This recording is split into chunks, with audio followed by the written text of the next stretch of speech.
పిల్లగాలుంది అదే పిల్లగాల కష్టం వచ్చింది ఓ ధర్మరాజా నువ్వు ఇక్కడనే ఉండు నువ్వు పోయి వస్తున్నానే పిల్లగాడు బాలకృష్ణుడు మేఘాల మీదికెళ్ళి మరి నేను పోతే నన్ను కూడా పొంగ నిండుతుంది అని మేఘాల మీదకి పాడు రావాలి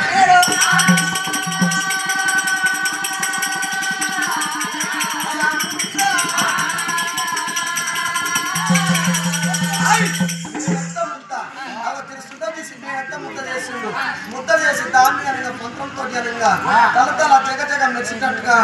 ఎప్పుడు కాయించిండు అది కొంగలు ఎప్పుడు అనగా ముందు పొదిలి పెట్టిండో ఆ మేడంతా ముద్ద రగరగ రగరగ మెచ్చుకుంటా అది రగరగ ఆడుకుంటా